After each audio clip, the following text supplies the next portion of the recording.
It's hard to believe that it's been nearly 10 years since the release of the first Life is Strange game, all the way back in 2015, and it's even harder to believe that in the 4 games released since then, it's taken until this year's Life is Strange Double Exposure for there to be a true sequel to that first game.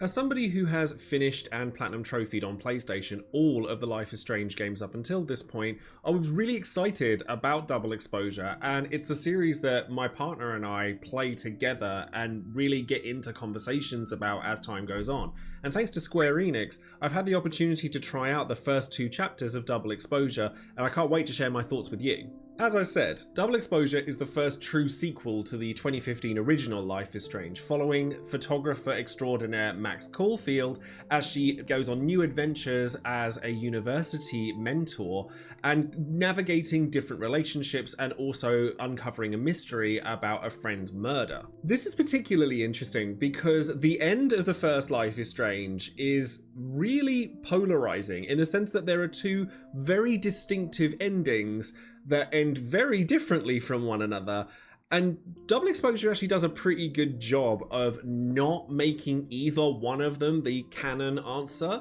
because you kind of mold what happened after the story at the beginning of the game in a way that you see fit. It's also done in a way that's vague enough so that people who perhaps didn't play the first Life is Strange can still get stuck into it. You'll hear questions and references to friend or ex-girlfriend depending on how you played the game, Chloe, and there are a lot of allusions to Chloe that are made by various different characters wanting to know more about her, but nothing is set in stone, even from the very beginning of the game all the way through what I've played so far, and there's definitely more mystery to be uncovered based on Max's previous experiences in Arcadia Bay from the original game, but the story is very, very much its own beast. If you haven't played any of the Life is Strange games before, what they are is essentially a nouveau version of the choose your own adventure games that were popularized by games like Telltale's Walking Dead, where you'd have to make choices through gameplay and being told the story at the same time, whilst also navigating a new power that each of the main characters has. And in Double Exposure, Max's power is actually different to the one that she had in the first game, because in the first game, she could rewind time, which was a really interesting mechanic in and of itself, because the number of times that I, my partner, and a lot of people I know who've played Life is Strange, or games like it,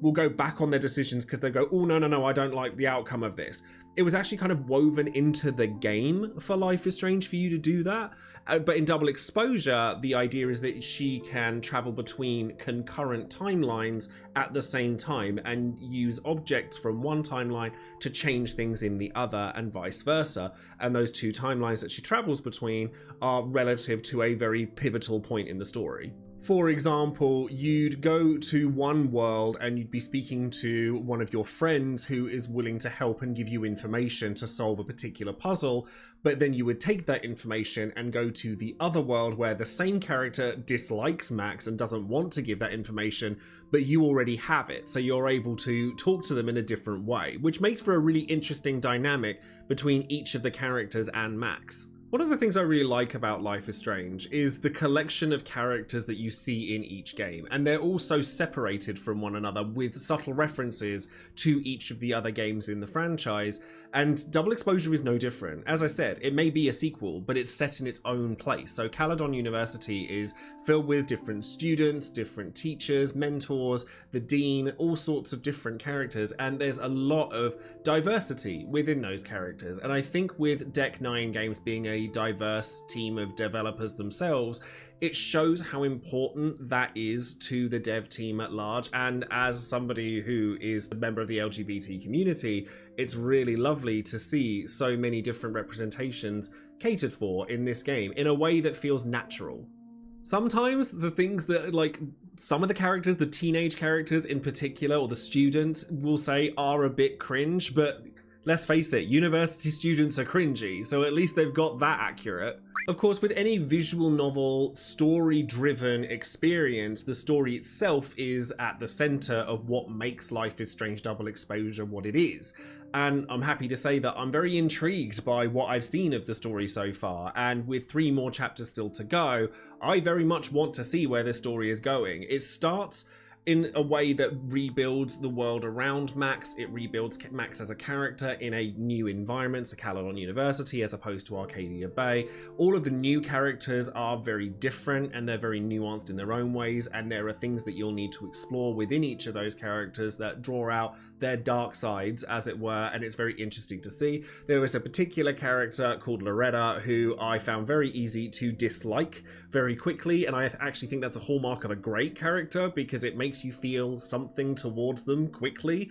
and for her to have given me such a reaction so fast I thought was really impressive. The soundtrack to the Life is Strange games has also been a very big standout for the franchise historically, and that's definitely no different with Double Exposure either. They very much captured that TV show style of musicality, and with Double Exposure taking a bit of a darker route, then that reflects in the way the game looks, the way that the game sounds. There's a lot of reflections that it's taking a more mature tone, which makes sense given Max's maturity as she's gotten older since the first game. I will say though that while Double Exposure you could play before you play any other Life is Strange game, I do think that you'd probably be missing out on quite a lot of references if you don't play the first game. So if you haven't played the first one, I very much encourage you to do so, because it's actually a really great game that I don't talk about very much on this channel, but I have played all of the Life is Stranges and I've played them all for a reason. They're really strong stories, so definitely give the first game a go if you want something to tide you over until the game releases on October 29th. From a technical perspective, Double Exposure looks really nice for the best part, and there were occasions where the graphics would bug out a little bit, like the shading would go a bit funny and you'd be able to notice it because the visuals are so good everywhere else. And the audio or the sound editing, little bit off occasionally. Like even during one scene you'd have one character speak and it'd come out louder than you'd expect, and then the next character they're speaking to would come out and it would be quieter than you would expect it to. It was a little bit jarring, but not enough to like break my enjoyment of the game or anything, just something I noticed. And given that I'm playing it as an early access thing, it's something that could easily be patched out when the full game releases. I really like Max's new powers of being able to sort of transport between parallel worlds, but I do still think that the rewinding time aspect of the first game is my favourite power for any of the Life is Strange characters to have, so I kind of hope that that gets tapped back into at some point over the 3rd, 4th and 5th episodes of the Double Exposure, because combining those two together could create some really wacky and crazy situations, and the way that the 2nd episode ends